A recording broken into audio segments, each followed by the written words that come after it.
வணக்கம் Kaverians, welcome back. இன்றைக்கி market காலையில் ஓப்பன் பண்ணும்போது ரொம்ப நெகட்டிவாக தான் ஓப்பன் ஆச்சு. பட் சடனாக பாசிட்டிவ் டெரிட்டரியில் வந்துருச்சு. இப்போ வந்து அரௌண்ட் 12 o'clock இந்த வீடியோ ரெக்கார்ட் பண்ணுறப்ப இப்போ அபவுட் 60-70 பாயிண்ட்ஸ் வரைக்கும் மேலே போயிருக்கு. சில பாசிட்டிவ் திங்ஸ்லாம் இருக்குது. Like for example the HDFC and ICICI இந்த பேங்க்ஸ்லாம் வந்து நிஃப்டி 50 இருக்கிறனால அவங்களுடைய பாசிட்டிவ் ரிசல்ட்ஸ் கூட பூஸ்ட் பண்ணியிருக்கலாம். பட் வந்து கம்ப்ளீட்லாம் பாசிட்டிவ்னு சொல்ல முடியாது. ஐசிஐசிஐ பேங்க் வந்து கிளியராக சொல்லிடலாம், டெஃபினட்டாக நல்லா ரிசல்ட்ஸ் கொடுத்துருக்காங்கன்ட்டு. பட் ஹெச்டிஎஃப்சி அதே மாதிரி சொல்ல முடியாது. என்ன காரணங்கிறத பார்த்துடலாம். ஏன்னா இன்றைக்கி வந்து நிறைய ரிசல்ட்ஸ் அதை பேங்க்ஸ் பார்க்க போகிறோம். So nearly about HDFC, ICICI, Axis, Yes bank, central bank அப்படின்னு எல்லா பேங்க்கோட ரிசல்ட்ஸும் பார்க்க போகிறோம். அண்டு நான் அதை பற்றி பேச போகிறதில்ல. அந்த ரிசல்ட்ஸ்லாம் இந்த இதில் அந்த வீடியோவோட அட்டாச் ஆகிருக்கும். அதே சமயத்தில் கூகுள் ஷீட்டும் இருக்கும், நீங்கள் போய் பார்த்துக்கலாம். பட் வந்து அந்த அனாலிசிஸ் ஆஃப் த ரிசல்ட்ஸ் மட்டும்தான் இன்றைக்கி நான் பேச போகிறேன். அண்டு அதே சமயத்தில் ஒரு இம்பார்ட்டன்ட் ஈவெண்ட்டு கூட நடந்திருக்கு. என்ன அப்படின்னா, கவர்மெண்ட் ஆஃப் இந்தியா வந்து சாவரின் வெல்த் ஃபண்டுக்கு அப் டு 31st March 2025 வரைக்கும் தான் அந்த டேக்ஸ் எக்ஸம்ஷன் கொடுத்துருந்தாங்க. அதை இப்போ என்ன பண்ணியிருக்காங்க அப்படின்னு பார்த்தோம்னா, அப் டு 31st March 2030 வரைக்கும் எக்ஸ்டெண்ட் பண்ணிட்டாங்க. It's a very good news ஆக்சுவலாக. ஏன்னா நிறைய பேர் லைக் அபுதாபி, கட்டார், தென் வந்து நார்வே, ஈவன் சிங்கப்பூர்லேருந்து கூட நிறைய சாவரின் ஃபண்ட்ஸ் வந்து இந்தியாவில் இன்வெஸ்ட் பண்ணிகிட்ருக்காங்க. ஈவன் ஆஃப் லேட் வந்து சவுதி அரேபியா கூட இன்வெஸ்ட் பண்ணுறாங்க. இவங்களுக்கு அத்தனை பேருக்கும் டேக்ஸ் எக்ஸம்ஷன் கிடைக்கிது. இது வந்து ஒரு பிக் பூஸ்ட் அப்படின்னு சொல்லலாம். அண்டு இதனால கூட நம்ம என்ன எதிர்பார்க்கலாம் அப்படின்னா, நிறைய ஃபண்டு வந்து இந்தியாவுக்குள்ளே வர்றதுக்கு சான்சஸ் இருக்குது. எப்போ அப்படின்னு பார்த்தீங்கன்னா, இப்போ வந்து we are in the 4th position or இந்த 5th பொசிஷனில் இருக்கிறோம். இது 3rd பொசிஷன் வரும்போது பை 2027 இல்லைட 2028 வரும்போது அப்போ வந்து ட்ரெமெண்டஸ் இம்பேக்ட் இருக்கும் அப்படின்னு தான் நான் ஃபீல் பண்ணுறேன். இது வந்து ஒரு பாசிட்டிவ் ட்ரிகர் அப்படின்னு கூட நம்ம சொல்லலாம். ஸோ கவர்மெண்ட் சைட்லேருந்து நிறைய திங் பண்ணிகிட்ருக்காங்க. அண்டு ஏன்னா எக்கானமி ஸ்லோ டவுன் ஆகிட்டுருக்கு. அதை அரெஸ்ட் பண்ணி ஆகணும், அதை ஸ்டாப் பண்ணி ஆகணும். அப்படி இல்லைன்னா இன்னும் அடிப்பாதாளத்துக்கு போயிடும் அப்படின்னு கூட நம்ம சொல்லலாம் நம்ம. ஸோ இதுதான் வித் திஸ் இன்ட்ரடக்ஷன் நம்ம பேங்க்கோட ரிசல்ட்ஸ்குள்ளே போயிடலாம்.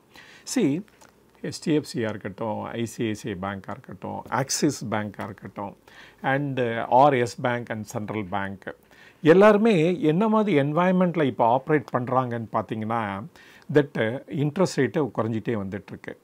ஸோ டெபாசிட் வந்து பேங்க்னால் நிறைய மொபிலைஸ் பண்ண முடியல. அண்டு அட்வான்சஸ் வந்து லெஸ் தென் 10% தான் இருக்குது. 9.5 டு பி ப்ரிசைஸ் அப்படின்னு சொல்லலாம். அஃப்கோர்ஸ் சர்டன் எக்ஸப்ஷன்ஸ்லாம் இருக்குது. லைக் பேங்க் ஆஃப் மகாராஷ்டிரா இப்போ கூட நம்ம பார்க்க போகிறோம், சென்ட்ரல் பேங்க் அண்ட் எஸ் பேங்க்கு. அதில் வந்து மைனர் சேஞ்சஸ் இருக்குது. இந்த 9.5க்கு மேலே பண்ணியிருக்காங்க அட்வான்சஸ்லாம். பட் ஆனால் ஜென்ரலாக வந்து this a trend. And because the interest income வந்து குறைய போகிறதுனால தென் வந்து இவங்களுடைய நெட் இன்ட்ரெஸ்ட் மார்ஜின் கூட எல்லா பேங்க்ஸுக்கும் அஃபெக்ட் ஆக போகுது. பட் சூன் இதெல்லாம் செட்ரைட் ஆகிடும். ஏன் அப்படின்னா இந்த சிஆர்ஆரை வந்து குறைச்சிருக்காங்க. ஸோ அது வந்து எப்போ ஃபோர்ஸ்க்குள்ளே வரப்போகுது அப்படின்னு பார்த்தோம்னா பை செப்டம்பரில், தட் இஸ் இன்னொரு 2 months தான்.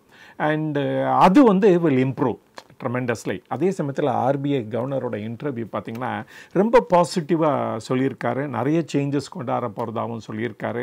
நிறைய ரெகுலேஷனை வந்து டைம் டு ரீலுக்கட்டட் அப்படின்ட்டு சொல்லியிருக்காரு. அதனால் நிறைய சேஞ்சஸ் எதிர்பார்க்கலாம். எந்த ஏரியாவில்னு பார்த்திங்கன்னா சிஆர்ஆரில் ஏற்கனவே பண்ணிட்டாங்க, எஸ்எல்ஆர் கூட சொல்லியிருக்காரு. அதே சமயத்தில் இந்த அசட் லயபிலிட்டி மிஸ்மேட்ச் இருக்குது பாருங்கள், அதில் கூட பண்ண போகிறதா சொல்லியிருக்காரு. அஃப்கோர்ஸ் ஏற்கனவே நிறைய வந்து லிக்விடிட்டி இன்ஃப்யூஸ் யூஸ் பண்ணுறாங்க, அதே சமயத்தில் எக்ஸஸ் லிக்விடிட்டியை கூட வித்ட்ரா பண்ணிகிட்டு இருக்காங்க அப்படின்னு கூட சொல்லலாம். ஸோ இதை தவிர இந்த இன்ஃப்ராஸ்ட்ரக்சர் ஃபண்டிங் அதுக்கு கூட மாடிஃபிகேஷன் கொடுத்துருக்காங்க. ஈவன் இந்த ஸ்மால் ஃபைனான்ஸ் பேங்க்கு கூட 75% இருந்தது அவங்களுடைய ப்ரையாரிட்டி செக்டார் லெண்டிங், அது கூட 60 குறைச்சிருக்காங்க. அதே சமயத்தில் ஃபார் யூனிவர்சல் பேங்கிங் கூட இந்த ப்ரையாரிட்டி செக்டாரில் வந்து ரீலுக் பண்ண போகிறோம் அப்படின்னு கூட சொல்லியிருக்காரு. அதனால் நிறைய ரெகுலேட்டரி ரிலாக்ஸேஷன் எதிர்பார்க்கலாம். அண்டு தோ எல்லாமே ஒரே சமயத்தில் பண்ண போகிறதில்ல, படிப்படியாக பண்ண போகிறாங்க அப்படின்னு தான் நம்ம சொல்லணும். ஸோ இந்த சிச்சுவேஷனில் தான் இந்த பேங்க்கெல்லாம் நம்ம அனலைஸ் பண்ண முடியும். ஆனால் பேங்க் வந்து ஒரு இம்பார்ட்டன்ட் இந்த எக்கானமியில், எஸ்பெஷலி இன் இந்தியா, இப்போ வந்து ஒரு 30% ஆஃப் த நிஃப்டி 50யோட வெயிட்டேஜ் எங்கே இருக்குது அப்படின்னு பார்த்தீங்கன்னா அந்த பேங்க் அண்ட் ஃபைனான்ஸ் கம்பெனிஸ் தான். அதனால் இந்த செக்டார் வந்து இம்பார்ட்டன்ட். இதில் இருக்க ஷேர் வந்து ஸ்லைட்டாக இம்ப்ரூவ் ஆனாலோ தென் வந்து நேச்சுரலி அதை ரிஃப்ளெக்ட் பண்ணுற மாதிரி இண்டெக்ஸும் மேலே போகும். அதனால் உடனே நிறைய பாசிட்டிவ் நியூஸ் வந்துருச்சு நம்ம எடுத்துக்க வேண்டிய அவசியமும் கிடையாது அப்படின்னு இந்த தருணத்தில் நான் சொல்ல விரும்புகிறேன். ஸோ வித் திஸ் இன்ட்ரொடக்ஷன் நம்ம பார்க்கலாம் இந்த பேங்க்ஸோட ரிசல்ட்ஸ் எல்லாமே கொடுத்துருக்கேன். நீங்கள் வந்து taken lot of effort, small அந்த காப்பி பேஸ்ட் பண்ணும்போது சம் மிஸ்டேக்ஸ் இருந்திருக்கலாம். பட் அதை வந்து as far as possible நான் வந்து கரெக்ட் பண்ணியிருக்கேன். ஸோ ஏதாவது மிஸ்டேக்ஸ் இருந்தால் நீங்கள் கூட சொல்லலாம், நான் கூட அதை வந்து கூகுள் ஷீட்டில் கரெக்ட் பண்ணிடுறேன். ஸோ இப்போ வந்து நம்ம வந்து ப்ரைவேட் பேங்க்கில் த பிக்கெஸ்ட் பேங்க் என்னென்னா HDFC, அதுதான் அதோட ரிசல்ட்ஸை தான் பார்க்கணும். அதில் வந்து ஃபியூ வந்து அனாமலிஸ் இருக்குது அப்படின்னு சொல்லலாம். ஏன் இந்த மாதிரி அனாமலிஸ் இப்போ இன்ட்ரொடியூஸ் பண்ணியிருக்காங்க அப்படிங்கிறதையும் நம்ம இந்த தடவை டிஸ்கஸ் பண்ணலாம். இப்போ ஃபஸ்ட்டு இம்பார்ட்டன்ட் இது பார்த்திங்கன்னா அவங்களுடைய subsidiary. So HTB financial services அப்படின்ட்டு இப்போ தான் ரீசெண்டாக IPO வந்தாங்க. அந்த ஆஃபர் ஃபார் சேலில் இந்த பேங்க்கை பார்ட்டிசிபேட் பண்ணாங்க. அது மூலமாக நிறைய க்ரோஸ் ருபீஸ் வந்து ரைஸ் பண்ணியிருக்காங்க. அபவுட் 9,000 crores வரைக்கும் வந்திருக்கு. இதை வந்து எப்படி ட்ரீட் பண்ண போகிறாங்க அப்படின்னு பார்த்தா இது வந்து சப்சிடியிலேருந்து வர இன்கம்னால RBIயோட ரூல்ஸ் அண்ட் ரெகுலேஷன் படி this will be a business income and therefore அதுக்கு பிஸ்னஸ் இன்கம்க்கு என்ன டேக்ஸ் பே பண்ணணுமோ அதுதான் பேமெண்ட் பண்ணி ஆகணும் இந்த இது. அதே சமயத்தில் ரிலையன்ஸு கூட இந்த தடவை ரிசல்ட்ஸ் பப்ளிஷ் பண்ணியிருக்காங்க. அந்த ரிசல்ட்ஸில் வந்து அவங்க கேபிட்டல் கெயின்ஸ் அவங்க வந்து ஏஷியன் பெயிண்ட்ஸை விற்றுருக்காங்க. ஆனால் அதில் வந்து அது ஒன் டைம் ஆக்டிவிட்டி தான். பட் ஆனால் ரிலையன்ஸ் வந்து அவங்களுடைய புக்கில் வந்து அதை கேபிட்டல் கெயின்ஸாக ட்ரீட் பண்ணுறாங்க. இதுதான் இந்த சட்டில் டிஃப்ரென்ஸ் இருக்குது. இதெல்லாம் நோட் பண்ணுறது ரொம்ப இம்பார்ட்டன்ட். ஏன்னா full understanding of the balance sheet and P&L account நமக்கு ரொம்ப எசென்ஷியல். அப்போ தான் அந்த ஸ்டாக்கோட வேல்யூவேஷன் நம்ம கரெக்டாக பண்ண முடியும். அதில் ஒரு ஸ்டேக் எடுக்கலாமா இல்லாட்டா இன்க்ரீஸ் பண்ணலாமா அப்படிங்கிறது கூட நமக்கு தெரியும். அதுதான் எங்களுடைய ஜாப், அதை தான் நாங்கள் பாயிண்ட் அவுட் பண்ணிகிட்ருக்கோம். ஸோ ஒவ்வொரு கம்பெனியும் ஒரு மாதிரி ட்ரீட் பண்ணோம் அவங்களுடைய த இன்வெஸ்ட்மெண்ட்டை அப்படின்னு தான் சொல்ல விரும்புகிறேன் இந்த டைமில். சரி, இந்த தடவை வந்து ஒரு இம்பார்ட்டன்ட் திங் வந்து HDFC பேங்க் பண்ணியிருக்காங்க. ஃப்ளோட்டிங் ப்ரொவிஷன்ஸ் அப்படின்ட்டு ஒரு 9,000 crore ஆட் பண்ணியிருக்காங்க. அதை தவிர ரெகுலர் ப்ரொவிஷன்ஸும் இன்க்ரீஸ் ஆகிருக்கு. அபவுட் 1,400 crores அந்த ஆர்டரில் இன்க்ரீஸ் ஆகிருக்கு. அஸ் அ ரிசல்ட் இந்த தடவை வந்து இவங்களுடைய GNPA வந்து ஸ்லைட்டாக இன்க்ரீஸ் ஆகிருக்கு. அண்ட் அதே சமயத்தில் நெட் நான் பர்ஃபார்மிங் அசெட்ஸ் இருக்குது பாருங்கள், அது கூட ஸ்லைட்டாக இன்க்ரீஸ் ஆகிருக்கு. இது ரெண்டும் நம்ம க்ளோஸாக வாட்ச் பண்ணோம்.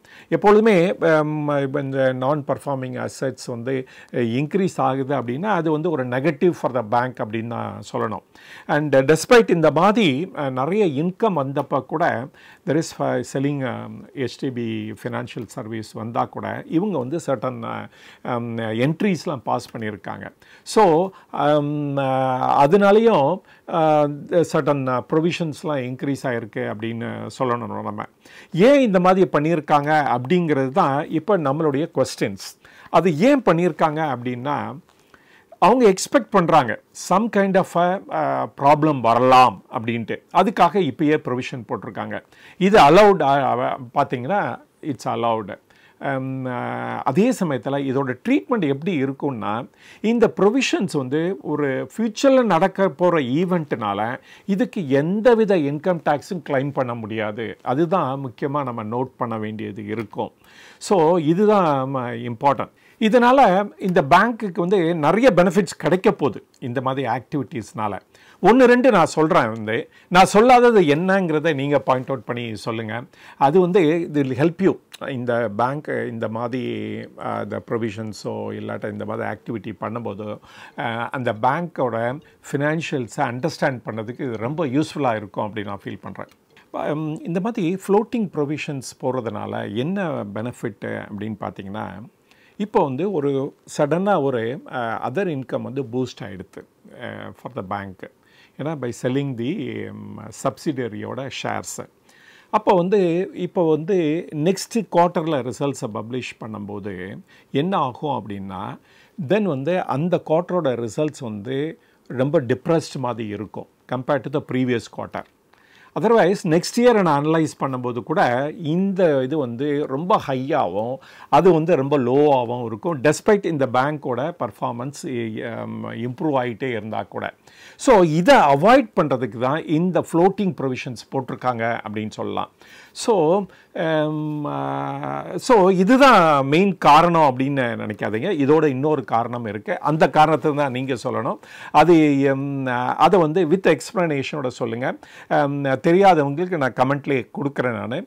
பட் இதை வந்து இது கண்டிப்பாக தெரிஞ்சுக்கணும். நீங்கள் வந்து ChatGPT கூட அப்ரோச் பண்ணி இதனால் என்ன வந்து பேங்க்குக்கு பெனிஃபிட் கிடைக்க போகுது அப்படின்னு கூட அதுக்கிட்ட கேளுங்க. அது என்ன சொல்லுதோ பார்த்து அதை கூட நீங்கள் வந்து கமெண்ட்டில் தெரிவிக்கலாம். ஸோ பட் என்ன காரணங்கிறத எனக்கு தெரிஞ்ச வரைக்கும் நானும் அதை சொல்கிறேன் நான் as answer. So next point என்ன அப்படின்னு பார்த்தோம்னா, இந்த HDFC பேங்க்கோட CD ரேஷியோ பார்த்திங்கன்னா இன்னும் வந்து RBIயோட ரெக்கமெண்டேஷன் என்ன அப்படின்னா 75% தான் அட்வான்ஸ் இருக்கணும் டு த டெபாசிட் அப்படின்னு சொல்லுவாங்க. பட் ஸ்டில்ஸ் வந்து மர்ஜர் முடிஞ்சு மோர் தென் 1 இயர் ஆகிடுச்சு. ஸ்டில் வந்து HDFC வந்து அவங்களால இவங்களுடைய CD ரேஷியோ குறைக்கவே முடியல. தோ இந்த தடவை வந்து ஸ்லைட்டாக குறைச்சிருக்காங்க, அபவுட் 95% அந்த மாதிரி ரீச் ஆகிருக்கு. பட் இருந்தாலும் ஸ்டில் வந்து வே அஹெட் அப்படின்னு சொல்லலாம். பட் ICICI, ஆக்சிஸ் பேங்க் அதெல்லாம் பார்த்திங்கன்னா வெல் அபோவ் 85 தான் வச்சுருக்காங்க. பட் இருந்தாலும் 95ங்கிறது டூ ஹை அப்படின்னு தான் சொல்லணும். தேர்ஃபோர் இன் அனதர் 1 இயர் கூட ஆகலாம் இதை வந்து ஒரு ரீசனபிளாக லெவலுக்கு கொண்டாடுறதுக்கு அப்படின்னு கூட சொல்லலாம். அண்டு பார்ப்போம் என்னைக்கு பண்ண போகிறாங்கங்கிறத. இது வந்து ஒரு big negative. So provisions increase ஆகிறது ஒரு நெகட்டிவ், இது கூட ஒரு பெரிய நெகட்டிவ் அப்படின்னு தான் சொல்லணும். அண்டு தோ த பேங்க் வந்து போனஸ் கொடுத்துருக்காங்க அண்ட் ஸ்பெஷல் டிவிடெண்ட் கூட கொடுத்துருக்காங்க. அண்டு மேபி இது வந்து ஒரு ஸ்மோக் ஸ்க்ரீன் மாதிரி எனக்கு தெரியுது. தட் இஸ் மித்த நெகட்டிவ்ஸை அப்படியே மறைக்கிறதுக்காக கூட கொடுத்துருக்கலாம் அப்படின்னு நான் ஃபீல் பண்ணுறேன். But this a first time the bonus வந்திருக்கு. அந்த போனஸ் வந்தும் ஷேர் மார்க்கெட்டை பெரிய லெவலில் ரியாக்ட் ஆகலை அப்படின்னு தான் சொல்லணும். அண்ட் அதே சமயத்தில் ஒரு 5 rupees as a டிவிடெண்ட் கூட கொடுத்துருக்காங்க இந்த குவார்ட்டரில். நார்மலி வந்து இயர் எண்டில் தான் டிவிடெண்ட் கொடுப்பாங்க. இந்த தடவை they call it as a special dividend அப்படின்னு சொல்லியிருக்காங்க. ஸோ சம் நெகட்டிவ்ஸ் இருக்குது. பட் வந்து நேச்சுரலி த பேங்க் வந்து பர்ஃபார்ம் பண்ணிட்டு தான் இருக்குது. And compared to the other private banks like ICICI பார்த்தோம்னா பின்தங்கி தான் இருக்காங்க அப்படின்னு சொல்லணும் நம்ம. அதே மாதிரி certain anomalies are there in the Axis bank also. இந்த ஆக்சிஸ் பேங்க்கில் பார்த்தீங்கன்னா அவங்களுடைய மர்ஜர் ஆர் டேக் ஓவர் சொல்லலாம் தி சிட்டி பேங்க்கோட அந்த கார்டு டிவிஷனை எடுத்தோம். இப்போ வந்து ஒரு ஆஃப்டர் ப்ராப்ளம் அனதர் ஃபேஸ் பண்ணிகிட்டு இருக்காங்க. அண்ட் ஸ்டில் இவங்களுடைய ப்ரொவிஷன்ஸ் பார்த்திங்கன்னா ரொம்ப ஹையாக தான் இருக்குது அப்படின்னு சொல்லணும். HDFCயில் ஒன் மோர் திங் என்ன நோட் பண்ண வேண்டியது இருக்குது அப்படின்னா, அவங்களுடைய ஈவன் இந்த நெட் இன்ட்ரெஸ்ட் இன்கம் கூட வெகுவாக குறைஞ்சிருக்கு. அண்டு அது கூட ரொம்ப சர்ப்ரைசிங்காக தான் இருக்குது அப்படின்னு சொல்லலாம். ஏன்னா நார்மலி பார்த்திங்கன்னா இவங்களுடைய ரெப்போ லிங்க்டு லோன் தான் நிறைய இருக்கும். அண்டு ஏன்னா மோஸ்ட்லி ரிட்டைலில் தானே ஃபோக்கஸ் பண்ணுறாங்க. டெய்லி 57% வந்து ரிட்டைல் பிஸ்னஸ் தான். ஸோ அது வந்து அந்த எக்ஸ்டர்னல் பெஞ்ச் மார்க்கோட லிங்க் ஆகிருக்கனால ரெப்போ ரேட்டு குறைய குறைய அந்த இன்ட்ரெஸ்ட்டு ரியலைசேஷன் இருக்குது பாருங்கள் ஃப்ரம் தி பாரோவர்ஸ், அது குறைய தான் செய்யும். ஆக்சுவலி அதில் வந்து ஒரு ட்ராப் இருக்க தான் செய்யும் அப்படின்னு கூட நம்ம கன்க்ளூட் பண்ணலாம். ஆக்சிஸ் பேங்க் பார்த்திங்கன்னா அவங்களுடைய டெபாசிட் கூட நியர்லி 17% இன்க்ரீஸ் பண்ணியிருக்காங்க. அண்ட் அட்வான்சஸ் வந்து 22% க்ரோ ஆகிருக்கு. ஸோ அன்லைக் ஏன்னோ தி அதர் பேங்க்ஸ் மாதிரி இல்லாமல் இவங்க வந்து டெபாசிட் அஸ் வெல் அஸ் வந்து அட்வான்சஸ் வந்து இன்க்ரீஸ் ஆகிட்டு தான் இருக்குது அப்படின்னு சொல்லணும். தென் ROA அண்ட் ROEலாம் பார்த்தீங்கன்னா எக்ஸலண்ட்டாக இருக்குது ஃபார் ஆக்சிஸ் பேங்க் 1.94 அண்ட் 18% அப்படின்னு சொல்லணும். அண்டு ப்ரைஸ் டு புக் வந்து இப்போ வந்து மோர் தென் 2 இருக்குது ஆக்சுவலாக ஃபார் ஆக்சிஸ் பேங்க்கு. தோ அவங்களோட தெர் இஸ் அ செட்பேக் அவங்களுடைய பர்ஃபார்மன்ஸில் இருந்தால் கூட, பட் அஸ் யூஷுவல் இந்த ஐசிஐசிஐ பேங்க்கு தான் இன்றைக்கி கூட ரொம்ப நல்லா பண்ணியிருக்காங்க அப்படின்னு சொல்லணும் இந்த குவார்ட்டர்லேயும். So among the private bank பார்த்திங்கன்னா HDFC ஸ்டில் ப்ராப்ளத்தில் வெளியே வரணும். ஆக்சிஸில் இன்னும் ப்ராப்ளம் கண்டினியூ ஆகிட்டுருக்கு. இன் பேங்க்குக்கு இண்டஸ்இண்ட் பேங்க் சொல்லவே வேணாம். அண்ட் ஐசிஐசிஐ பேங்க் ஸ்டில் அந்த நம்பர் 1 பொசிஷனை தக்க வச்சுருக்காங்கன்னு தான் சொல்லணும். அஃப்கோர்ஸ் நம்ம கோட்டக் பேங்க்கோட ரிசல்ட்ஸ் வரணும், வந்தோன்னே தான் அதை பற்றி தெரியும். Now, coming to the Yes Bank and Central Bank, see, no doubt on the Central Bank on the very large bank and on the deposit wise and advance wise, but still வந்து S bank வந்து அவங்களுடைய net interest income படி பார்த்தீங்கன்னா நிறைய earn பண்ணியிருக்காங்க அப்படின்னு சொல்லணும். நிறைய பேராமீட்டர்ஸில் just like last year quarter பாதி மெயின்டைன் பண்ணியிருக்காங்க. ஆர் சம் இம்ப்ரூவ்மெண்ட் கூட இருக்குது அப்படின்னு கூட சொல்லலாம் நம்ம. அண்டு இந்த சார்ட்டை பார்த்தாலே தெரியும். பட் ஸ்டில் இது வந்து வாங்கலாமா அப்படின்னு பார்த்திங்கன்னா இன்னும் வாங்குறதுக்கு வர தருணம் அப்படின்னு தான் சொல்வேன். ஏன் அப்படின்னா இந்த ROA பார்த்திங்கன்னா ஸ்டில் லெஸ் தென் 1 தான் இருக்குது, அபவுட் 0.6 தான் இருக்குது. ஈவன் ROE பார்த்திங்கன்னா அரௌண்ட் 6க்கு தான் இருக்குது. ஸோ இந்த பேங்க்கில் டெபாசிட் பண்ணி அதில் ஏர்ன் பண்ணுற இன்ட்ரெஸ்ட் பாருங்கள் அதே ஹையராக இருக்கும் தேன் இந்த ஷேரை வாங்குறதுக்கு அப்படின்னு தான் சொல்லணும் நம்ம. On the other hand central bank பாருங்கள் ஃபார் த ஃபர்ஸ்ட் டைம் வந்து மோர் தென் 1 ஏர்ன் பண்ணியிருக்காங்க percentage. That is return on asset is an excellent சொல்லலாம். அண்டு இவங்க தான் இப்போ ஒரு 4 இயர்ஸ் பேக் பார்த்திங்கன்னா ப்ராம்ப்ட் கரெக்டிவ் ஆக்ஷனில் இருந்தாங்க. அதுலேருந்து இப்போ வெடுபட்டு வந்துட்டுருக்காங்க அப்படின்னு சொல்லணும். தோ வந்து GNPA அண்ட் NNPAலாம் ஃபார் பெட்டராக இருந்தால் கூட 4 வருஷத்துக்கு கம்பேர் பண்ணும்போது தென் GNPA வந்து ஸ்டில் வெரி ஹை அப்படின்னு தான் சொல்லணும். 3.13% இருக்குது GNPA அண்ட் NNPA பார்த்திங்கன்னா 0.49, அது ரீசனபிளாக குறைச்சிட்டாங்க அப்படின்னு சொல்லணும். ஆனால் லிக்விட் கவரேஜ் ரேஷியோ பார்த்திங்கன்னா அமங் த பேங்க்ஸ் இவங்க தான் அந்த பெஸ்ட்டாக வச்சுருக்காங்க, அரௌண்ட் 239 அப்படின்னு சொல்லணும். ஆனால் நெட் இன்ட்ரெஸ்ட் இன்கம் பார்த்திங்கன்னா ட்ரமெண்டஸாக குறைஞ்சிருக்கு கம்பேர்ட் டு யூனோ அவங்களுடைய அட்வான்சஸ் கம்பேர் பண்ணோம் அப்படின்னா. நெட் இன்ட்ரெஸ்ட் இன்கம் பொறுத்த வரைக்கும் ஃபார் சென்ட்ரல் பேங்க்குக்கு பார்த்திங்கன்னா 1420 crores தான். அவங்களுடைய டெபாசிட் வந்து 4,28,000 crores இருந்தால் கூட அவங்க வந்து அட்வான்ஸஸ் எவ்வளோ கொடுத்துருக்காங்கன்னு பார்த்திங்கன்னா ஒன்லி 2 lakh crores தான். ஈவன் லெஸ் தென் 50% அப்படின்னு தான் சொல்லணும். ஏன்னா நிறைய ப்ராப்ளம்ஸ் இன்னும் அவங்க ஃபேஸ் பண்ணிகிட்ருக்காங்க, இன்னும் அதுலேருந்து வெளியே வரணும். அதனால தான் இவங்களுடைய மார்க்கெட் ப்ரைஸ் கூட பார்த்திங்கன்னா 36 rupees தான் இருக்குது. ஆனால் அவங்களுடைய புக் வேல்யூ வந்து ஆக்சுவலாக ஃபார் பெட்டராக இருக்குது அப்படின்னு சொல்லலாம் நம்ம. இன்ஃபேக்ட் அவங்களோட புக் வேல்யூ பார்த்திங்கன்னா 37 இருக்குது. ஸோ வெகுவாக கரெக்டாக இருக்கு வேறு. 56 ரூபா அந்த மாதிரி போனது வந்து இப்போ 37 அந்த மாதிரி வந்துருச்சு மார்க்கெட்டில் அப்படின்னு கூட சொல்லணும். பட் காசா ரேஷியோ ரொம்ப நல்லா இருக்குது, 46%. ஏன்னா கரெக்டிவ் ஆக்ஷன் பண்ணிகிட்டே இருக்கிறனால இவங்க வந்து கேர்ஃபுல்லாக தான் லெண்ட் பண்ணுறாங்க. அந்த கேர்ஃபுல்லாக லெண்ட் பண்ணுறதுனால ஈவன் 50% கூட ஆஃப் தர் டெபாசிட்டை இவங்களால அச்சீவ் பண்ண முடியல அப்படின்னு கூட சொல்லணும் நம்ம. ஸோ அந்த whole many of the parameter central bank improvement இருந்தால் கூட ஸ்டில் வந்து இவங்களுடைய இந்த GNPA பார்த்திங்கன்னா இன்னும் ஹையாக தான் இருக்குது. அண்டு அதில் இம்ப்ரூவ்மெண்ட் வரணும், அப்புறமேல் தான் நம்ம வந்து இந்த பேங்க்கை பற்றி சொல்லலாம். இப்போ வந்து எக்ஸ்டர்னல் லிங்க்டு லோன் போர்ட்ஃபோலியோ இவங்களுக்கும் ஜாஸ்தியாக இருக்கும். ஏன் அப்படின்னா ரிட்டைல் தான் நிறைய ஃபோக்கஸ் பண்ணிகிட்ருக்காங்க அப்படின்னு சொல்லணும். ஸோ தோ எஸ் பேங்க்கில் நிறைய இம்ப்ரூவ்மெண்ட் இருந்தாலும் அந்த 81 பாண்ட் இஷ்யூ இன்னும் இருக்கிறனாலையும் தோ சுமிட்டோமோ மிட்சுயி ஸ்டேட் பேங்க் ஆஃப் இந்தியாவிலேருந்து நிறைய ஷேர் இந்த எஸ் பேங்க்கில் வாங்கினா கூட ஸ்டில் வந்து நம்ம வந்து அந்த 81 பாண்ட் வேர்டிக்ட் வந்தோன்னே தான் இதோட ட்ரெஜெக்டரியை பற்றி நம்ம பேச முடியும். அது வரைக்கும் we have to keep the fingers crossed அப்படின்னு தான் சொல்லணும். பொறுத்திருந்து தான் இது செயல் பண்ணோம். தோ வந்து நிறைய பேராமீட்டர்ஸில் இம்ப்ரூவ்மெண்ட் பண்ணிகிட்ருக்காங்க எஸ் பேங்க் அப்படின்னு தான் நம்ம சொல்லணும். ஸோ இது வரைக்கும் இந்த வீடியோ பொறுமையாக பார்த்ததுக்கு ரொம்ப நன்றி. இதில் வந்து நிறைய ஸ்டாக்ஸை பற்றி நான் பேசியிருக்கேன். இது வந்து only for education and information purpose, not for stock recommendation. நான் கேட்ட கொஸ்டினுக்கு நீங்கள் ஆன்சர் பண்ணுங்கள். அந்த கொஸ்டின் என்ன சிம்பிள், ஏன் வந்து ஃப்ளோட்டிங் ப்ரொவிஷன்ஸ் வந்து HDFC பேங்க் வந்து அவங்களுடைய ரிசல்ட்ஸில் காமிச்சிருக்காங்க. What is the reason? நான் வந்து 2 ரீசன் சொல்லியிருக்கேன். இன்னொரு ரீசன் ஆல்சோ ரொம்ப இம்பார்ட்டன்ட். அது என்ன அப்படிங்கிறத நீங்கள் சொன்னீங்கன்னா அது வந்து வில் ஹெல்ப் யூ. இந்த மாதிரி பேங்க் அனலைஸ் பண்ணும்போது அதை அண்டர்ஸ்டாண்ட் பண்ணுறதுக்கு ரொம்ப ஹெல்ப்ஃபுல்லாக இருக்கும். இதோட இந்த வீடியோவை கடைசிக்கு வந்துட்டேன். இது வரைக்கும் பார்த்ததுக்கு ரொம்ப நன்றி. மீண்டும் சந்திப்போம். வணக்கம்.